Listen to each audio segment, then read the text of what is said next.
ఉమ్. చూడండి, పేరాశ గలవాడు కలహము రేపును, యెహోవాయందు నమ్మకంచువాడు వర్ధిల్లును. ఎవరి మీద నమ్మకం ఉంచుతున్నాం?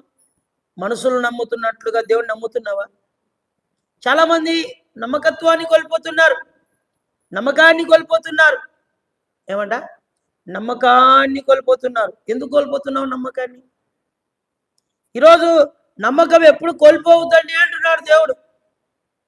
మన మీద నమ్మకం, కాన్ఫిడెన్స్ ఉండాలా, ఒక నమ్మకం అనేది ఉండాలా, ఫెయిత్, ఒక విశ్వాసం అనేది ఉండాలా. ఈనాడు నమ్మకం లేదు. కొద్దిమందిని నమ్మం కదా.